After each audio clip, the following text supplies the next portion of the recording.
હૈયા હોળી ક્યારે ઠરશે? નમસ્કાર, આજનો એજન્ડા સાથે હું છું દેવાંશી।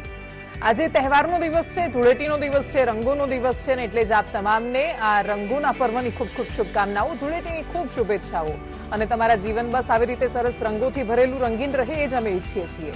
પણ આજનો દિવસ કેટલાય લોકો માટે બેરંગ પણ રહ્યો હશે, કારણ કે કેટલાય ખેડૂતોથી લઈને પોલીસ કર્મચારીઓ કે જે આજે પોતાની ફરજમાં એ લોકો આખો દિવસ લાગેલા હશે। આ લાગ્યા પછી પણ એમના સવાલો તો સળગતા જ રહેવાના છે। કેટલાય યુવાનો કે જે તૈયારીઓ કરતા હશે તો એમને પણ કોઈ જવાબ નહીં મળ્યો હોય, અને એટલે જ આ બધા લોકોની પણ હૈયા હોળી છે, એને પણ તો સાંભળવાની છે। પણ એ બધા પહેલા શરૂઆત જે રાજનીતિક ચિત્રો સામે આવ્યા છે એનાથી પણ કરવી છે। અમુક દ્રશ્યો એ પણ તમને બતાવવા છે।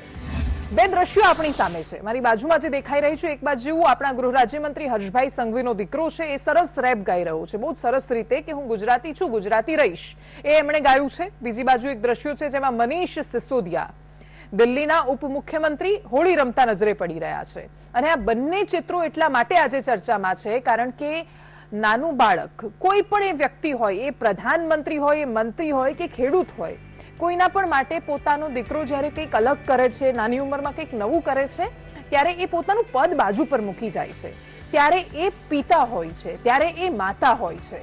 અને હર્ષ સંઘવીએ પોતાના દીકરાનો આ વિડીયો એક ગર્વભેર પિતા જે રીતે મૂકે એ રીતે એમણે ટ્વિટર પર મૂક્યો। એના પછી આમ આદમી પાર્ટીના પ્રદેશ અધ્યક્ષ ગોપાલ ઇટાલિયાએ એની અંદર એમણે પ્રહારો કર્યા, સરકારની નીતિઓ પર એમણે સવાલ કર્યા। એમણે સવાલ કર્યો કે બેટા તું સરકારી નોકરીની લાઈનમાં લાગીશ કે નહીં, તું જન્મથી લઈને મરણના જે તમારે દાખલા લેવાના હોય એના માટે કતારમાં લાગીશ કે નહીં। પણ પછી છેલ્લી લાઈન એમણે એ લખી કે પછી બાપા મંત્રી છે તો મોજ કરે રાખીશ। બાળકોનો રાજનીતિ માટે શું કામ ઉપયોગ? ઘણા સવાલો છે ગુજરાતમાં, તમે જે સવાલો કર્યા છે બધા જ સવાલો સાચા છે। ગુજરાતમાં બધા જ સવાલો પૂછાવા જોઈએ, બેરોજગારીની કતાર માટે સવાલો પૂછાવા જોઈએ, પોલીસ ગ્રેડ પે માટે આપણે આ જ ગૃહ રાજ્યમંત્રીને સવાલ કરીએ છીએ। પણ એ જ્યારે પોતાના દીકરાનો વિડીયો મૂકે છે ત્યારે એ પિતા છે, અને એ પિતા મંત્રી છે, એટલે તમે ગમે ત્યાં એને ઘેરી દો તો એ આ રાજ્યની રાજનીતિ નથી, તમે બહુ અલગ શરૂઆતો કરી રહ્યા છો, અને એટલે જ એના માટે સવાલો થવાના છે। બીજી બાજુ ગઈકાલથી જ્યારે ગીતાની શરૂઆત કરવાની વાત આવી ત્યારે પણ એ જ સ્થિતિ સામે આવી કે ગીતા ભણાવવાશે ગુજરાતમાં, તો એમાં પણ મનીષ સિસોદિયાએ જવાબ આપ્યો। મનીષ સિસોદિયાએ એમ કહ્યું છે કે એની અંદર તમે ગીતા ભણાવો છો તો એ તમારો બહુ જ મહાન અને બહુ સારો નિર્ણય છે, પણ પછી સાથે જે થવાનું છે એમાં એમણે કહ્યું કે એ તમારા રાવણ જેવા વિચારો છે, તમે ગીતાના મૂલ્યો શીખવાની જરૂર છે। તમે ગીતાની અંદર પણ ઘણા સવાલો કરી શકતા હતા કે ગીતા કોણ ભણાવશે, સંસ્કૃતના શિક્ષકો ક્યાં છે, 700 એવી શાળાઓ છે કે જ્યાં માત્ર એક શિક્ષક ભણાવવાનું છે।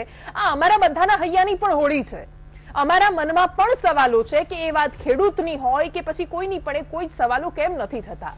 આજનો એજન્ડાના સવાલથી ચર્ચાની શરૂઆત કરવી છે, પણ આ બે દ્રશ્યો બતાવવા જરૂરી હતા એટલે આ બે દ્રશ્યો બતાવ્યા છે કે ઘણા સવાલો તમારા મનમાં હોઈ શકે, પણ રાજનીતિને મહેરબાની કરીને આ સ્તર પર ન લઈ જાઓ।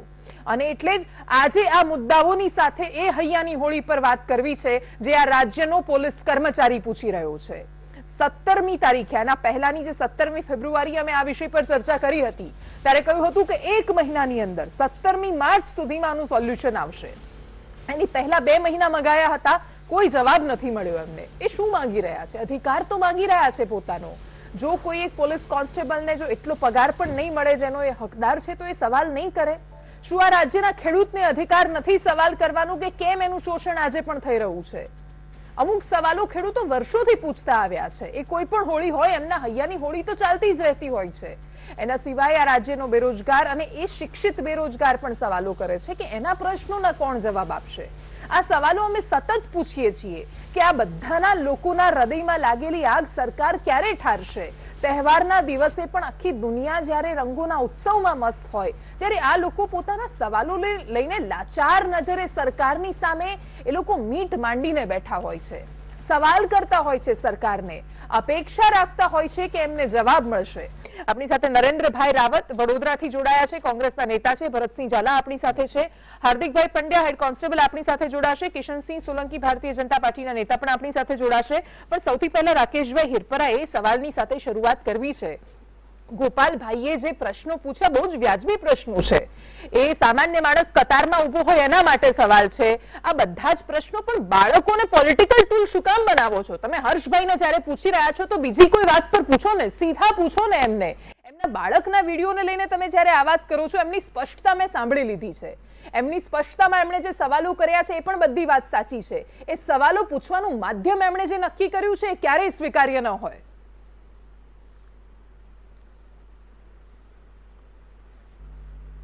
બિલકુલ બેન, તમે જે સ્ટાર્ટિંગમાં જે રિમાર્ક્સ આપી એના સાથે પણ હું સહેમત છું કે એક પિતા છે અને એક પુત્ર છે, અને એક પિતાએ એક પુત્ર માટે એક ભાવના વ્યક્ત કરી. બિલકુલ એ સાચી વાત છે.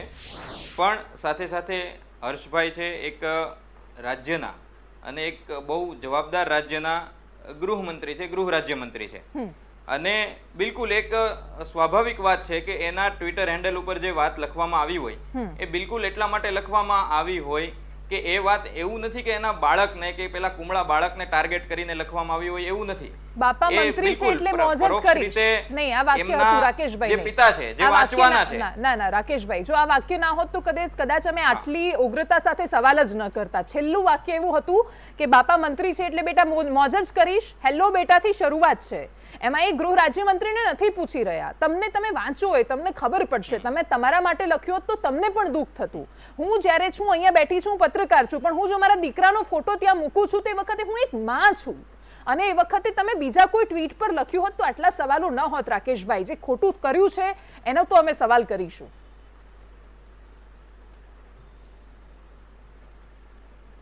હું સહેમત છું બેન, હું એમ છે કે એમણે જે વાત કરી એક પિતાને નથી કરી, એ ગૃહ રાજ્યમંત્રીને કરી છે. કે આજે મને મારા દીકરા માટે કે ગૃહ રાજ્યમંત્રીને એમના દીકરા માટે, કોઈ પણ ને એમના દીકરા માટે જેટલી લાગણી હોય, જેટલી ચિંતા હોય, અને એમના સારા કામથી એક પિતા જેટલો રાજી થતો હોય એટલું રાજી થવાનું કે એટલો દુઃખી થવાનું એ બીજા પિતાઓને પણ અધિકાર છે. તો એક રાજ્યના જવાબદાર વ્યક્તિ તરીકે એને રાજ્યના સળગતા પ્રશ્નો બાબતે પણ જવાબ આપવા જોઈએ. અને જવાબ આપવાની સાથે સાથે એના ઉપર કાર્યો પણ થવા જોઈએ. જે નથી થતા એ ચિંતાનો વિષય છે. તો એના ઉપર ગોપાલભાઈ અંગુલી નિર્દેશ કરેલો છે. એ પણ જાણે છે, એ સમજુ વ્યક્તિ છે કે ભાઈ એ કઈ 10 વર્ષનો કે 7 વર્ષનો 8 વર્ષનો બાળક ટ્વિટર નથી જોવાનો. એ બિલકુલ એના પપ્પા જ જોવાના છે ને એના પપ્પા માટે વાત કરેલી છે, એ ગૃહ રાજ્યમંત્રી માટે વાત કરેલી છે, નહીં કે બાળક માટે. હેલો બેટાથી એમણે શરૂઆત કરી છે રાકેશભાઈ, અને આ ટ્વીટ બધાએ વાંચી છે. પણ હું તમારા માટે શોધીને એકવાર ફરીથી એટલા માટે વાંચું કારણ કે એ શબ્દો મેં જ્યારે આ ટ્વીટ જોઈ ત્યારે મેં સૌથી પહેલા એ જ લખ્યું કે અપેક્ષિત નહોતું. નહીં, એવું નહીં, મેં પોતે લખ્યું છે કે આ અપેક્ષિત નહોતું. એટલા માટે અપેક્ષિત નહોતું કારણ કે બાળકોને આપણે રાજનૈતિક દ્વેષથી દૂર રાખવા જોઈએ. રાકેશભાઈ, એમણે લખ્યું છે, હું આખું પહેલા વાંચી લઉં. હેલો બેટા, તું અમેરિકા જઈશ, થેપલા ખાઈશ, દુનિયાની સારી સારી હોટેલમાં જઈશ, એ બધું તો ઠીક છે, પણ ગુજરાતની સરકારી શાળામાં ભણીશ કે નહીં? સરકારી નોકરીની લાઈનમાં લાગીશ કે નહીં? આવકના કે જાતિના દાખલા કઢાવવા સરકારી કચેરીના ધક્કા ખાઈશ કે નહીં? પણ પછી છેલ્લું વાક્ય જે લખ્યું છે બહુ જ અજીબ છે રાકેશભાઈ. કદાચ તમે પણ પર્સનલી એ વાત સાથે સહમત નહીં હોવ કે પછી બાપા મંત્રી છે એટલે આ મોજ જ કરીશ. બાપા મંત્રી છે, મોજ જ કરીશ, હેલો બેટા. તમે એને ગમે તેટલું વાળવાનો સવાલ કરશો રાકેશભાઈ, આ યોગ્ય નથી. આ રાજનીતિમાં તમે એક ખોટું ચિત્ર ઊભું કરી રહ્યા છો.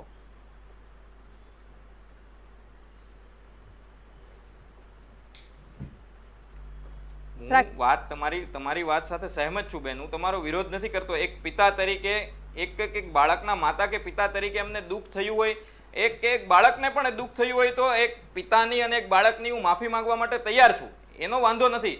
પણ ગોપાલભાઈએ જે લખેલું એ રાજ્યના ગૃહ રાજ્યમંત્રીને લખેલું છે કે જેના હાથ નીચે આટલા સળગતા પ્રશ્નો છે એને પણ એને એડ્રેસ કરવા જોઈએ. આ એક વાત માટે એમનો ઉદ્દેશ હતો. બાકી બાળકને કે એ બાળકના એક પિતા તરીકે હર્ષભાઈને ટાર્ગેટ કરવાનો કોઈ ઈરાદો નથી. આ મુદ્દા પર મારે ચોંટીને નથી રહેવું, એટલા માટે હું આગળ લઈ જઉં છું ચર્ચાને. પણ એક સવાલ રહેશે, એમણે શરૂઆત હેલો બેટાથી કરી છે. એ નાના બાળકને કહી રહ્યા છે. આટલું બહુ જ સામાન્ય સમજ છે. એના પછી હા, તમે ગૃહ રાજ્યમંત્રીને ટાંકીને કહ્યું છે તો ગૃહ રાજ્યમંત્રી દિવસમાં 100 ટ્વીટ કરે છે. કરો ને સવાલ તમે એમને.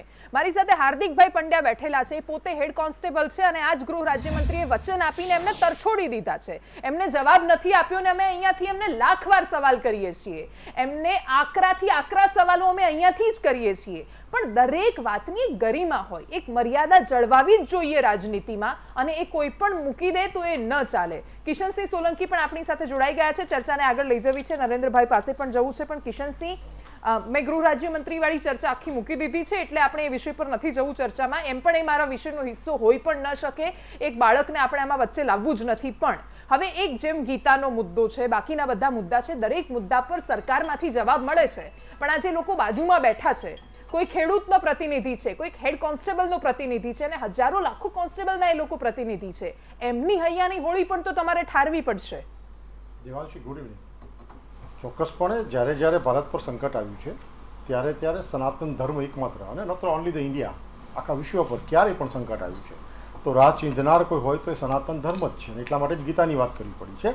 આપણે એ વાત પર પછી જઈશું, કારણ કે આપણા પ્રાણ પ્રશ્નો જેની આપ ચર્ચા કરી રહ્યા છો અને જેના માટે અહીંયા બધા બેઠા છે, એક એક પ્રશ્નને એડ્રેસ કરવાની ક્ષમતા ભારતીય જનતા પાર્ટી અને ભારતીય જનતા પાર્ટીના સંગઠન અને સરકારોમાં રહેલી છે. આ 27 વર્ષથી પ્રતિપાદિત ગુજરાતમાં પણ થઈ રહ્યું છે, અને પ્રજાના આશીર્વાદ જે મળી રહ્યા છે અમને, એના કારણે જ મળી રહ્યા છે. અને જ્યારે હું આવું બોલી રહ્યો છું દેવાંશી, ત્યારે એવો બિલકુલ મતલબ નથી કે આ લોકોના પ્રશ્નો નથી, અમને તકલીફ નથી પડી, ગ્રાઉન્ડ રિયાલિટીના પ્રશ્નો નથી. પ્રશ્નો છે, હતા, અને પ્રશ્નોને હંમેશા તબક્કાવાર સરકારી બજેટકીય વ્યવસ્થા અને સંપૂર્ણ સર્વધર્મ અને સર્વ રાજ્ય હિત સુખાય. મારો સીધો સવાલ છે. દ્રશ્યોમાં હું ઈચ્છીશ કે તમે હાર્દિકભાઈને પણ બતાવો એકવાર. પહેલા હાર્દિકભાઈને અને બાજુમાં હાર્દિકભાઈનો જે વિડીયો હતો એ પણ બતાવો. એ વિધાનસભામાં, ગુજરાત વિધાનસભા આગળ જ્યારે ધરણા કરવા બેઠા હતા ત્યારનો એ વિડીયો હતો. અને એ જ્યારે ત્યાં ગયા ત્યારે એમને આશ્વાસન આપવામાં આવ્યું. આ રાજ્યના ગૃહમંત્રી જ્યારે આવીને કહે છે કે નહીં, અમે તમારી સાથે છીએ, અમે તમને સાંભળીશું, તો એમણે વિશ્વાસ કર્યો. એ ઊભા થયા, ત્યાંથી ગયા, એમની ટ્રાન્સફર થઈ ગઈ. એટલા માટે ટ્રાન્સફર થઈ કારણ કે એમણે યુનિફોર્મ પહેરેલો હતો અને નિયમોની વિરુદ્ધ જઈને એમણે પ્રદર્શન કર્યું. પછી કહેવામાં આવ્યું કે 2 મહિના આપો. એના પછી 2 મહિના પછી મેં અહીંયા ચર્ચા કરવા બેસી. નીલમ મકવાણા એક કોન્સ્ટેબલ, એને તમે સસ્પેન્ડ કરી દીધી છે. એક ઈસરીના ભાઈ છે, એ કરી રહ્યા છે, અત્યારે ઉપવાસ કરી રહ્યા છે. એ કોઈનું નથી સાંભળતા તમે. એમને 2 મહિના આપ્યા, પછી 1 મહિનો આપ્યો. પોલીસ આજે આ તહેવારના દિવસે પણ ડ્યુટી પર છે. આપણે રસ્તા પર આવ્યા તો આપણે જોયું છે કે ત્યાં એ લોકો ટ્રાફિક મેનેજ કરી રહ્યા છે, કોઈક સુરક્ષાનું કામ કરી રહ્યું છે. હમણાં જ અમદાવાદમાં જે બબાલ થઈ એમાં પણ પોલીસ વચ્ચે ત્યાં હતી. એ લોકોનું સાંભળવું પડશે. હું તમારી પાસે આવું એ પહેલા, અને નરેન્દ્રભાઈ આપની પાસે આવું એ પહેલા, પણ એક જ મિનિટ માટે મારે હાર્દિકભાઈની પાસે જવું છે. હાર્દિકભાઈ, મને એ જાણવું છે સૌથી પહેલા, તમે ધરણા પર બેઠા એ ક્યારે બેઠા હતા અને આજે જ્યારે અહીંયા આવ્યા છો એ સમય કેટલો થયો છે? પહેલા તો હું નમસ્કાર કરીશ, કારણ કે હું પહેલા મારા ગામમાં નાનો હતો, ધોરણ 8માં ભણતો હતો, ત્યારથી હું શાખામાં મુખ્ય શિક્ષક હતો. અને મારા ગામમાં મેં RSS રાષ્ટ્રીય સ્વયંસેવક સંઘ એનો મુખ્ય શિક્ષક હતો ધોરણ 8માં, અને હું શાખા લેતો હતો. એટલે પહેલાં તો હું આ સરકાર જે આપણી છે એનો હું નમસ્કાર કરું છું. એના કોઈ વિરુદ્ધમાં હું કામ કરતો નથી અને કરવાનો નથી, પરંતુ અમારા જે પોલીસના પ્રશ્નો છે એને હું વાચા આપવાનું કામ કરી રહ્યો છું. કારણ કે જે મોંઘવારી ભથ્થા છે બિલકુલ ઓછા છે, અને હું એક નમ્ર રજૂઆત કરું છું. હાર્દિકભાઈ, હું એકચ્યુઅલી રજૂઆતો પર આવું, પણ મારે ખાલી એટલું જાણવું છે કે તમને જે વચન આપ્યું 2 મહિનાનું, ત્યારથી લઈને અત્યાર સુધીમાં સમય કેટલો થયો? તમે ત્યાં બેઠા હતા વિધાનસભાથી લઈને અત્યાર સુધી? એમાં 3 મહિના ઉપર થઈ ગયું છે. ઓકે, અને વચન હતું 2 મહિનાનું? વચન હતું 2 મહિનાનું. ઓકે, ઠીક છે. હું આવું ફરીથી તમારી પાસે આ મુદ્દાને લઈને. નરેન્દ્રભાઈ પાસે જવું છે. નરેન્દ્રભાઈ, આ બધા જ મુદ્દાઓ એવા છે કે જેની અપેક્ષા હોય છે, અને આ થરાદના ધારાસભ્ય ગુલાબસિંહ, એમણે તો વિધાનસભામાં આને લઈને સવાલ પણ ઉઠાવ્યો હતો. એટલે ક્યારેક કોંગ્રેસના ધારાસભ્યો સવાલ પણ ઉઠાવતા હોય છે, એની ના નથી, પણ આ અમુક સળગતા મુદ્દાઓ છે એના પર એવા ત્વરિત નિવેદનો નથી આવતા નેતાઓ તરફથી. જેટલા તરત ગીતા પર આવી જશે કે તરત ગોપાલભાઈએ આ કર્યું એનું આવશે, હર્ષભાઈએ આ કર્યું, બધું આવશે, પણ આ જે બિલકુલ પ્રાણ પ્રશ્નો છે એના જવાબ ક્યારે મળશે અમને વિપક્ષ તરફથી પણ? દેવાંશીજી, બની શકે કે કોઈ અચાનક કોઈ પ્રશ્નનો તાત્કાલિક રિએક્શન ન આપ્યું, બની શકે, આજે એ લાગ્યું છે મને. પરંતુ વાસ્તવિકતા એ છે કે કોંગ્રેસ પક્ષ દ્વારા હંમેશા ગુજરાતના પ્રાણ પ્રશ્નોને વાચા આપી છે, હકીકત છે. આજે હોળી છે, ધૂળેટી છે, રંગોનો તહેવાર છે. ગુજરાતીઓ સૌ હર્ષો ઉલ્લાસમાં છેલ્લા 2 વર્ષથી કોરોનાની મહામારીમાં આ સરકાર દ્વારા અને કોરોનાએ જે અત્યાચાર થયો છે આપણા સૌના ઉપર, એમાંથી માંડ આ વખતે બહાર આવી સૌ ખુલ્લા મને આજે ખૂબ નાચ્યા છે. એ મેં જોઈ શકું છું. આજે લોકોએ ખૂબ દિલથી 2 વર્ષ પછી ખુલ્લેઆમ માસ્ક વગર હોળી ઉજવી છે. ધૂળેટી ઉજવી છે સૌને ખૂબ ખૂબ અભિનંદન અને મહામારીમાંથી ફરીથી ના આવીએ એવી કુદરતને પ્રાર્થના. પરંતુ આજે હોળી શબ્દ અને હૈયા હોળી એ શબ્દ આપે હોળીના દિવસે જ જે પસંદ કર્યું અને આજે અમને ચર્ચામાં બોલાવ્યા તો સામાન્ય વહીવટનો પ્રશ્ન આવે, રાજનીતિક વાતનો આવે, લોકોની મુશ્કેલીઓની બાબતનો આવે, લોકોને શું તકલીફ થઈ રહી છે એ બાબતને સરકાર શું કરી રહી છે એના પ્રશ્નોનો સવાલ આવે. વાત એ છે કે 27 વર્ષથી એક ધાર્યું ભારતીય જનતા પાર્ટીનું ગુજરાતમાં શાસન છે. શાસન છે, હકીકત છે. અહીંયા ભારતીય જનતા પાર્ટીના પ્રવક્તાઓ ગૌરવપૂર્વક કહી શકશે કે અમને પ્રજા ખૂબ મતોથી, અઢળક મતોથી જીતી લાવે છે. પરંતુ વાસ્તવિકતા શું છે કે એક સામાન્ય માણસ, સામાન્ય ખેડૂત, સામાન્ય યુવાનના પ્રશ્નો શું છે, લોકો કઈ મુશ્કેલીમાં છે, આના પ્રશ્નો ખૂબ ગંભીર છે. અને ગુજરાતની પરિસ્થિતિ સમગ્ર દેશમાં ખૂબ ગંભીર છે એની મારે વાત કરવી છે કે યુવાનોને રોજગારી નથી. આવું નરેન્દ્રભાઈ વારાફરતી આવું મહિલાઓને સુરક્ષા નથી આવે એટલા માટે નરેન્દ્રભાઈ હું ફરીથી મોંઘવારીમાં રાહત નથી. ઓકે હું આવું ફરીથી મોંઘવારી, મહિલા સુરક્ષા બધા જ પ્રશ્નો છે. ભરતસિંહ, ખેડૂતોનો પણ બહુ જ મોટો પ્રશ્ન છે એટલા માટે કારણ કે ખેડૂતોનો આપણે કોઈ પણ સિઝન લઈશું ત્યાં એમને સવાલો હોય, વીજળીની વાત હોય એમાં રાહત આપવાની વાત થઈ, એમની હૈયા હોળીને લઈને પણ તો કેટલાય સવાલો છે જેની અપેક્ષા સરકારની પાસે છે. બહુ આજનું સૌપ્રથમ તો સમગ્ર ગુજરાતીઓને હોળીની શુભકામના અને માતાજી અને સૌના કુળદેવી આપણી જે હૈયા હોળી છે એમાંથી આપણને મુક્ત આપે અને દેશમાં અને રાજ્યમાં શોષણવિહીન સમાજ વ્યવસ્થા બને એવી આપણી પ્રાર્થના. હવે તો બે જ મુદ્દાની હું તમને શોર્ટમાં કહી દઉં છું કે ભગવદ્ ગીતાની અંદર કૃષ્ણ ભગવાનનું જ્યારે ભીષ્મ પિતા જ્યારે સજા બાણ ઉપર હતા ત્યારે ભીષ્મ પિતાએ યુધિષ્ઠિરને કીધું હતું કે રાજસેવક કેવો હોવો જોઈએ. એ રાજસેવકનો શ્લોક ગીતાના એ અભ્યાસક્રમમાં લાવે એ પૂરતું નથી. તમામ ચૂંટાયેલા પ્રતિનિધિઓએ એ ભીષ્મ પિતાનો સંદેશ વાંચવાની જરૂર છે કે આ દેશનો ને આ રાજ્યનો સેવક કેવો હોવો જોઈએ, દેશની જનતા માટે સેવા કરે એવો સેવક હોવો જોઈએ, દેશની જનતાને લૂંટે એવો સેવક ન હોવો જોઈએ. તો એક ખાસ બધાને વિનંતી કરું છું કે આજે રાત્રે ગુજરાતના તમામ 182 ધારાસભ્યો નહીં, સંસદ સભ્યો, ગામનો સરપંચ પણ ભીષ્મ પિતાનો યુધિષ્ઠિરને સેવકનો સંદેશ એ વાંચવાની જરૂર છે. અને એ હું અત્યારે રાત્રે જઈને મારી પાસે ગીતા છે એ સેવકનું હું આખું તમને મહાભારતના યુદ્ધ એ વાંચવા. બીજી વસ્તુ કે બાળક, આજે મને ગૌરવ થયું કે કોઈ પણ બાળક ખુશાલી કરતું હોય તો એ બાળકને ટીકા ટિપ્પણી ન કરાય. ઓકે હા, હું ખેડૂતોના મુદ્દાને લઈને મારે આવું છે ભરતસિંહ. સીધા ખેડૂતોનો બરાબર ટૂંકમાં અને સીધો જવાબ. ખેડૂતોને પાણી અને પૈસો એ પ્રશ્ન કાલથી ચાલુ થશે. મે મહિનામાં ખેતી કરવી પડશે, ખેતી ખર્ચો માટે ખેડૂતો પાસે પૈસા નથી. અને બીજી બાજુ ક્રોપ લોન ભરવી પડશે, પાક ધિરાણ લોન ક્યાંથી લાવશું? અને ત્રીજી વસ્તુ પાણી 2 મહિનાથી આવશે નહીં. ઓકે, પૈસો નથી અને પાણી નથી. આ બે મોટા મોટા પ્રશ્ન. ખેડૂતોને પૈસો અને પાણી આપો, પાક ધિરાણ લોન માફ કરો. હવે હાર્દિકભાઈનો આખો આ પ્રશ્ન સમજવો છે. પોતાની રજૂઆત કરી રહ્યા હતા, મેં એમને વચ્ચે અટકાવ્યા હતા કારણ કે 3 મહિનાનો સમય થયો હાર્દિકભાઈ. એ સમયે પણ તમે હિંમત કરીને નીકળ્યા અને એના પછી એવું થયું કે નહીં, એવો એક એકચ્યુઅલી આશા બંધાઈ હતી કે ગૃહ રાજ્યમંત્રીએ કહ્યું છે, એમની સાથે વરિષ્ઠ આઈપીએસ અધિકારીઓ ત્યાં બેઠા છે જે લોકો નક્કી કરવાના છે. 3 મહિના પછી પણ થયું કેમ નથી? તમે તમારા ફોરમમાં રજૂઆતો કરી છે? હા, અમે ફોરમમાં દાદ ફરિયાદ સમિતિમાં તમામ પોલીસની રજૂઆતો કરવામાં આવી છે અને એને ગંભીરતાથી પણ લીધી છે. પરંતુ જે 2 મહિનાનો સમય આપ્યો હતો એ સમય મર્યાદામાં સમયની બહુ કિંમત છે. કારણ કે હું પોલીસમાં છું એટલે સમય મર્યાદા સાથે હું મારે ટાઈમે નોકરીએ પહોંચી જવું પડતું હોય છે. એટલે જે સમય છે એની કિંમત હું જાણું છું. અને બીજું કે હું માતૃભૂમિ માટે નમસ્તે સદા વત્સલે માતૃભૂમે ત્વયા હિન્દ ભૂમે સુખમ વર્તિતો મહામંગલે પુણ્યભૂમે ત્વદર્થે પતત્વે શકાયો નમસ્તે નમસ્તે પ્રભો શક્તિ મન હિન્દુ રાષ્ટ્રાંગ ભૂતા ઇમેશા ધરંત્વા નમામો વયમ ત્વદીયાય કાર્યાય બધા કટિયમ શુભામાશી સંદેહી તત્પૂર્તે. હું આખી પ્રાર્થના ગાઈ શકું છું કારણ કે હું પ્રાર્થના ગાયક પણ હતો પ્રથમ અને પછી હું શાખા ચલાવતો હતો.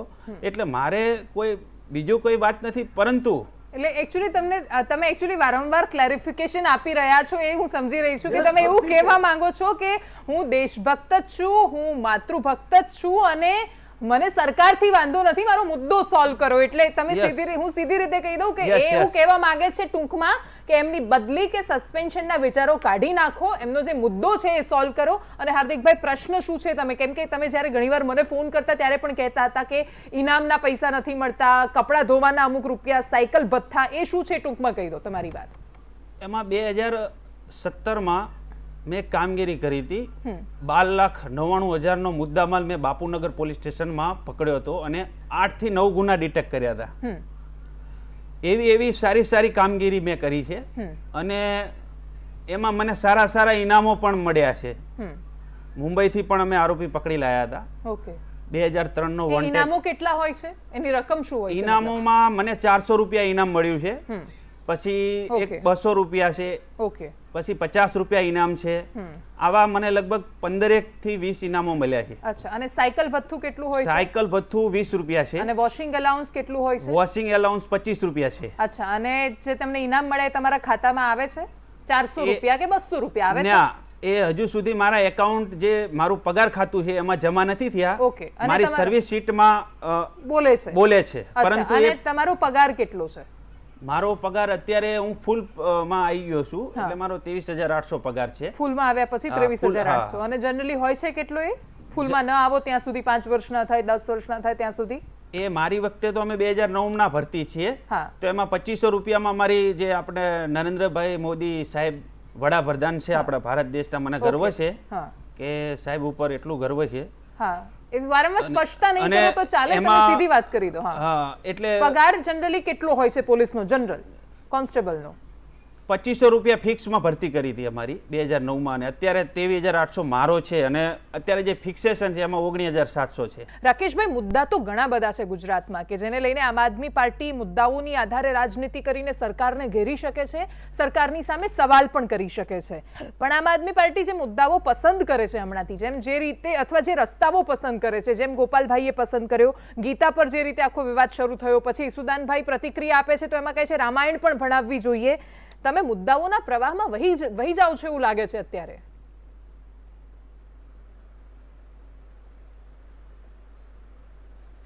નહીં, બિલકુલ બેન, એવું છે કે જ્યારે માં ગીતાવાળો જ્યારે નિર્ણય આવ્યો અને એની બીજી જ કલાકે મારી ગુજરાતની એક પ્રતિષ્ઠિત ચેનલમાં ડિબેટ હતી અને આમ આદમી પાર્ટી ગુજરાતના પ્રવક્તા તરીકે સૌથી પ્રથમ કોઈ વિપક્ષી પાર્ટીએ આ નિર્ણયને આવકાર્યો હોય તો મેં એ લાઈવ ચેનલમાં આવકાર્યો હતો. આ ખૂબ સરાહનીય અને આવકારદાયક પગલું છે. આમાં કોઈ વિવાદને સ્થાન નથી. મનીષ સિસોદિયાજીએ જે નિવેદન આપેલું છે એમાં એણે શરૂઆત જ ત્યાંથી કરેલી છે કે બિલકુલ પઢાય, ભણાવવાની સામે કોઈ વાંધો જ નથી. તો પછી આમાં ખરેખર વિવાદ જેવું કશું છે જ નહીં. માણસે આવકારેલું જ છે પગલું, બિલકુલ આવકારેલું છે. અને સામે એમ કેવું કે ભાઈ એ તો જો સવાલ વસ્તુ એવી છે કે એક વસ્તુ છે કે એમણે આવકારેલી છે, બીજી વસ્તુ છે કે જીવનમાં આચરાવી જોઈએ. ગીતા ભણાવવાની સાથે સાથે દરેક વ્યક્તિના અંતિમમાં અંતિમ મનુષ્યના જીવનના આચરણમાં આવે. પણ એક તરફ એવું થાય છે કે આપણે જીવનમાં આચરણ નથી કરવું, અને ગીતાની પ્રત્યે જે લોકોનો પ્રેમ છે એને આપણે એની ભાવના સાથે રમત રમવી છે. ગીતા સાથે ખરેખર આપણે કંઈ લેવા દેવા નથી, અને આ કામ કરવા છે તો એ રાવણના જ કૃત્ય થાય. તો તમે એવું કરવાનું માનો કંઈક છો અલગ કે આ અને પોલિટિકલ નિર્ણય છે? કથની અલગ અને કરની અલગ. પોલિટિકલ નિર્ણય અત્યારે જે પરિસ્થિતિમાં લેવાયો છે, બેન મારી ખાલી વાત સમજજો. આપણી સામે કોઈ 25 કિલો કે 30 કિલો વજન ધરાવતી વ્યક્તિ આવે અને એમ કહે કે હું આ 1 ટન વજન ઉચકી લઈશ, તો આપણે એને શું કહીએ કે ના આ વાત, આપણે એની વાતને વિશ્વાસ જ નહીં કરીએ. મારું ખાલી એટલું કહેવાનું એમ છે, ગીતા ભણાવવાનો નિર્ણય સારામાં સારો નિર્ણય છે, આવકારદાયક નિર્ણય છે. આપણે સૌ તાળીઓ વગાડીએ, પણ સાથે સાથે આપણે સૌ ગુજરાતીઓ બુદ્ધિશાળી છીએ. એ વસ્તુનો પણ આપણને સવાલ તો થાય ને કે ભાઈ આપણે કેવી રીતે આને ભણાવવા માટે. આપણે સૌ જાણીએ છીએ કે ગીતા ગવાયો છે, છંદબદ્ધ થયેલો એક સરસ મજાનો એક ગ્રંથ છે. 5 છંદોમાં અનુષ્ટુપ, ઇન્દ્રવજ્રા, ઉપેન્દ્રવજ્રા, ઉપજાતિ, વિપરીત પૂર્વા, આવા 5 છંદોમાં રચાયેલો મહાન ગ્રંથ છે. આને લઈ જવા માટે જે સરકારનો પરિપત્ર છે એમાં વાંચજો, એમાં ઘણી બધી એક્ટિવિટી લખેલી છે. નાટ્ય દ્વારા લઈ જવાનો છે, સંગીત દ્વારા લઈ જવાનો છે, વક્તૃત્વ દ્વારા લઈ જવાનો છે.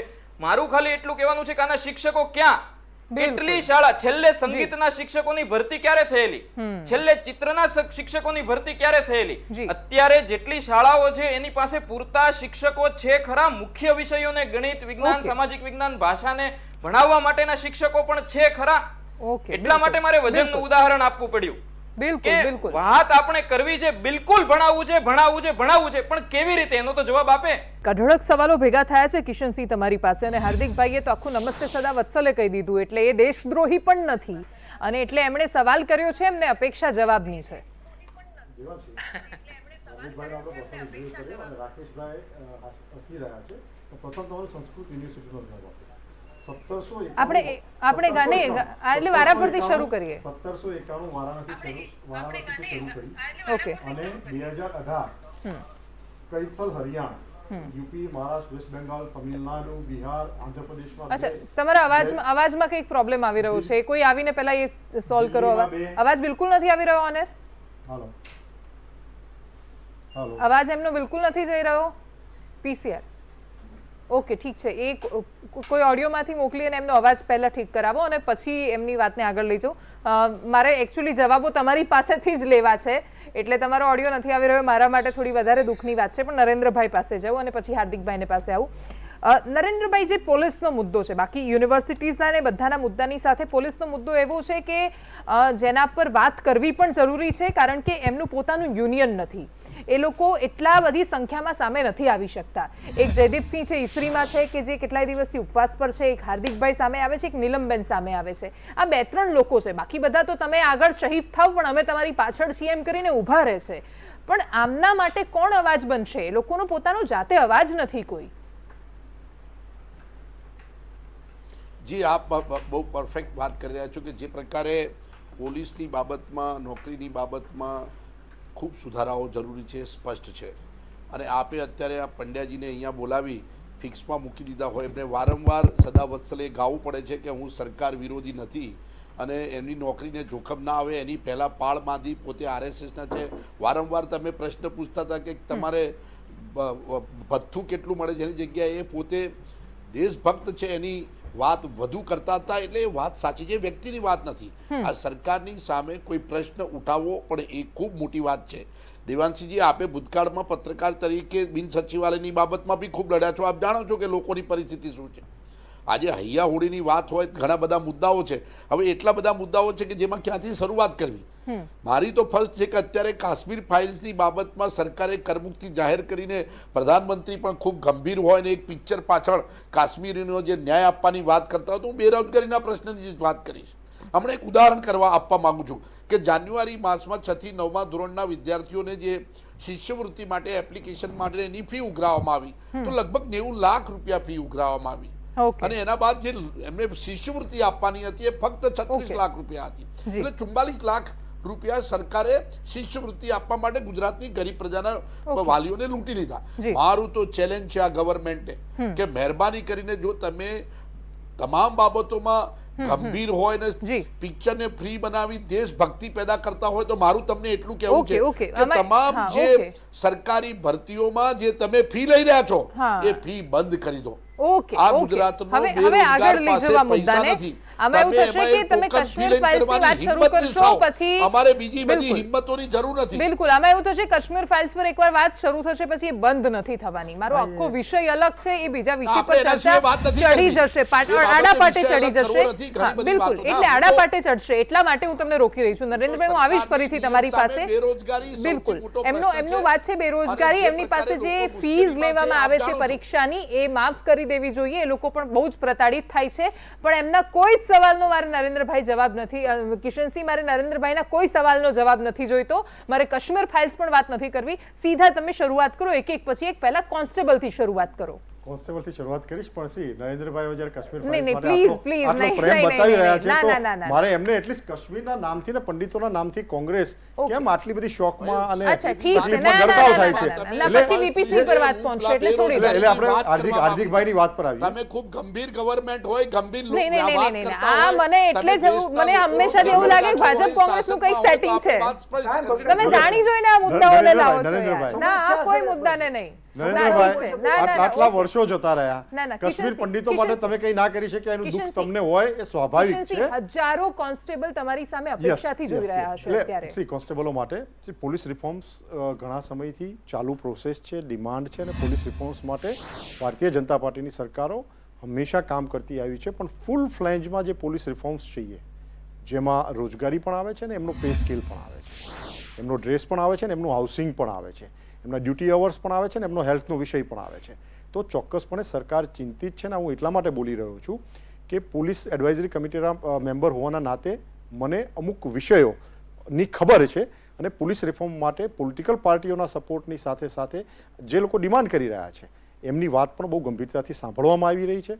અને ચોક્કસપણે જે અધિકારીઓ આમાં સામેલ છે અને પર્ટિક્યુલર આઈપીએસ ઓફિસરો એ આમાં થોડી વધારે તીવ્રતા બતાવે અને જે ગુજરાત પોલીસ એક આન બાન અને શાન છે ગુજરાતની અને દેશભરની, બહુ અદ્ભુત કામગીરી કરી છે ગુજરાતની પોલીસે, એ પોલીસ પોતાના જ જવાનોને બને એટલો ત્વરિત ન્યાય અપાવે એવી અમારી પણ ઈચ્છા છે. હું યુપીમાં હતી કિશનસિંહ, મને એક કોન્સ્ટેબલ, એક ગુજરાતી લોકો, એમનું આખું એક ગ્રુપ મળ્યું મને કરહલ વિધાનસભા ક્ષેત્રમાં. તો હું જેવી એમની પાસે ગઈ એમણે મને ઓળખી એટલે તરત કહ્યું કે દેવાંશીબેન અમારા ગ્રેડ પે માટે કંઈક કરો ને. હું યુપીમાં હતી અને છતાં એમનું મગજ ત્યાં અટવાઈ ગયું છે. એમની સ્થિતિ ખરેખર ખરાબ છે. અને ગ્રેડ પેની વાત હોય, એક ભરૂચથી હમણાં ફોન આવ્યો કે એક સિનિયર આઈપીએસ અધિકારી ત્યાં ગયા, એમને રજૂઆત કરવા જાય છે, હળધૂત કરી નાખે છે એમને, એમની વાત નથી સાંભળતા. કયા સરકારી કર્મચારીને વર્ગ 3માં આટલો પગાર હોય છે કિશનસિંહ? એટલા માટે જ કહું છું કે અમારા પોલીસ ડિપાર્ટમેન્ટ એટલે જે ઇમરજન્સી સુપ્રીમ કોર્ટની ગાઈડલાઈન પ્રમાણે ઇમરજન્સી સેવા આપતી જેટલી પણ આપણી સંસ્થાઓ છે, જેમાં હોસ્પિટલ્સ આવી જાય છે, પોલીસ આવી જાય છે, એમને પોતાનું યુનિયન બનાવવાની કે બેન્કિંગ સિસ્ટમ પણ એમાં આવી જાય છે, યુનિયન બનાવવાની કે પબ્લિક જ્યાં ડિસ્ટર્બ થતી હોય એવા કોઈ કૃત્યો કરવાની મનાય છે. એટલે નીલમબેન અને હાર્દિકભાઈના કેસમાં એમણે પોતાની શિસ્તનો અને પોતાની કદાચ કારકિર્દીને પણ જોખમમાં મૂકી અને અવાજ બન્યા છે. તો મારી જ્યારે આપે ભરૂચવાળા ફોનની વાત કરો છો તો એની સાથે હું આને સાંકળું છું દેવાંશી, કે ક્યારેય પણ કોઈ રજૂઆત કરી હોય તો હું નથી કહેતો જરૂરી કે ભારતીય જનતા પાર્ટીના કોઈ કાર્યકર્તા કે નેતાઓ સાથે જાઓ, પણ જાહેર જીવન સાથે સંકળાયેલા પ્રતિષ્ઠિત કોઈ પણ એવા વ્યક્તિત્વ સાથે તમે ઓફિસરોને મળો કે જેમાં તમારી વાત ધ્યાનપૂર્વક સાંભળવામાં આવે. નથી સાંભળતા એવું નથી કહેતો, પણ આપે જે અનુભવ કીધો એ અનુભવ ઘણા બધા લોકોને થયો છે.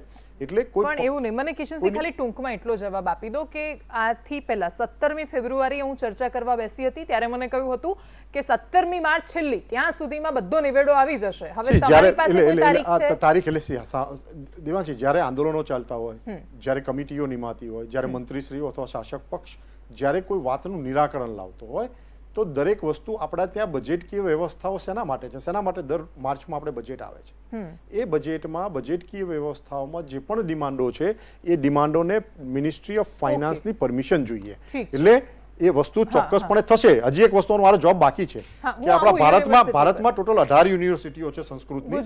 એમાં ત્રણ સેન્ટ્રલ છે, એક ડીમ છે અને 14 સ્ટેટ યુનિવર્સિટીઓ છે અને છેલ્લી યુનિવર્સિટી હરિયાણામાં છે. એટલે સંસ્કૃતની અમે જ્યારે ચિંતા કરીએ છીએ તો ગીતાની પણ ચિંતા છે અને ગીતાની ચિંતા છે તો એ માનવ કલ્યાણની ચિંતા છે. અને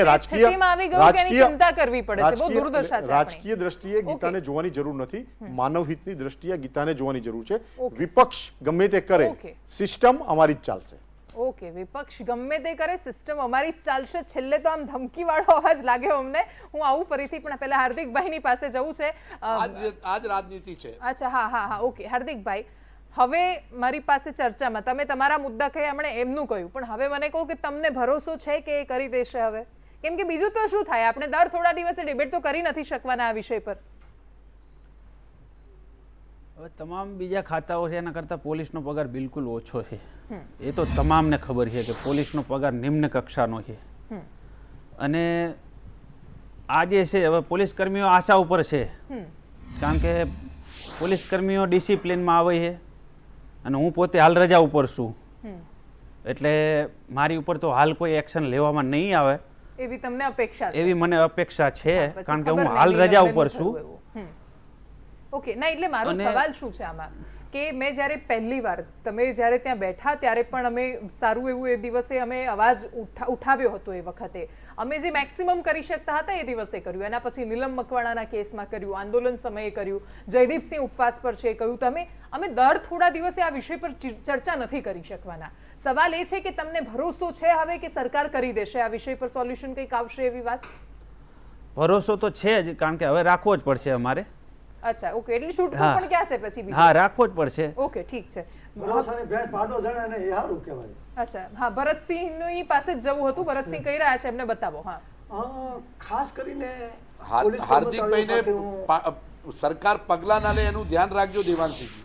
હા, એ અમે રાખ્યું હતું. પછી હાર્દિકભાઈ અમારા છે, તમે ચિંતા ના કરો નરેન્દ્રભાઈ. અને અમે કોઈ વાલા ભાઈ ભત્રીજાવાદ નથી ચલાવતા. હાર્દિકભાઈ જીવતું જાગતું ઉદાહરણ છે. અમારી અમે જેને રિસ્પેક્ટ કરીએ છીએ ને ખરેખર ધન્યવાદને પાત્ર છે. અને આપણે એમના પ્રશ્નને વાંચવા એમની વાસ્તવિકતા છે. એક જ મિનિટ, લડાઈ લડવી પડી રહી છે. ઓકે, મને ખાલી છેલ્લો જવાબ આપી દો. સૌનો વિકાસ, છેલ્લો જવાબ આપી દો. સમય બહુ જ ઓછો છે. ભરતસિંહ, ટૂંકમાં આપની વાત કરી. રાજકારણની અંદર જો ગીતા આવે તો આ દેશનું અહોભાગ્ય કહેવાય. કૃષ્ણ, સુદામા, તો એમાં અમારો વિરોધ હોય જ નહીં. પણ ગીતાના વચનનું પાલન કરવું બહુ મહત્વનું છે. બીજી વસ્તુ મારે આજે તમામ મુદ્દા છે. રોજગારી, બેરોજગારી, પાણી, દેવા નાબૂદી અને દેવાંશી સૌથી મોટો ચિંતાનો વિષય હોય 1500 કરોડનું રિવોલ્વિંગ ફંડ તમારા માટે રાખ્યું. ના, વચ્ચે ડિસ્ટર્બ ના કરો. છેલ્લી થોડી મિનિટ છે. બીજા રાજ્યોમાં લઘુત્તમ વેતન રિવાઇઝ થઈને 1 કલાકના 100 રૂપિયા એટલે 8 કલાકના 800 રૂપિયા લઘુત્તમ વેતન છે.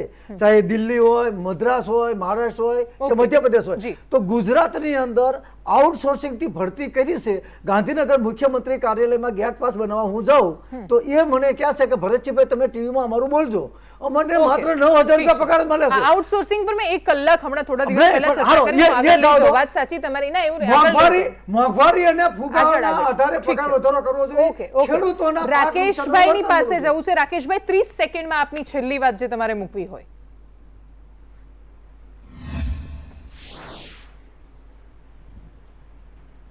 બસ મારે એ જ વાત કરવી છે કે આપણી શાળાઓ છે એ શિક્ષકો વિનાની છે અને સામે ઘણા બધા યુવાનો, બેરોજગાર યુવાનો છે શિક્ષકની નોકરી કરવા માટે તૈયાર છે.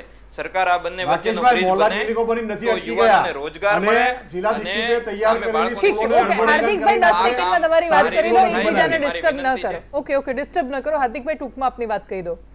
એકદમ ટૂંકમાં. રઘુકુલ રીત સદા ચલી આવી, પ્રાણ જાય પણ વચન ન જાય. આ પોલીસ મારો પરિવાર છે. આ શબ્દો આ રાજ્યના લોકલાડીલા ગૃહમંત્રી હર્ષભાઈ સંઘવીના હતા અને એ સાર્થક થવા જોઈએ. ઓકે. અને ગતિશીલ ગુજરાત થોડી ગતિ વધારી આ કમિટી જે છે 2 મહિનાનો ટાઈમ આપ્યો તો સમય નથી એટલે આપ તમામનો ખૂબ ખૂબ આભાર અમારી સાથે જોડાવા બદલ, ચર્ચામાં ભાગ લેવા બદલ. કમિટી કંઈક ધ્યાન આપે, કંઈક કરે. રઘુકુલની રીત હતી એ તો પ્રાણ જાય ને વચન ના જાય. આ રાજનીતિની આ રીત નથી. અહીંયા તો વચનો એટલા માટે જ આપવામાં આવે છે કારણ કે એમણે મુદ્દાઓને ઠંડા પાડી દેવાના હોય છે. મુદ્દાઓને સોલ્વ કરવામાં કોઈને રસ નથી હોતો, એને ઠંડા કરવામાં રસ હોય છે. અને સૌથી મોટી વાત, આજે અમે એક ખીચડી લઈને બેઠા હતા મુદ્દાઓની, પણ ખીચડી ક્યારેક સ્વાસ્થ્ય માટે બહુ સારી હોય છે અને એટલે જ રાજ્ય જ્યારે બીમાર લાગે ત્યારે અમે ખીચડી ખવડાવીએ છીએ અને એટલે જ આજે તહેવારના દિવસે અમે ખીચડી બનાવી છે. વિચાર કરવો પડશે આનો. નમસ્કાર.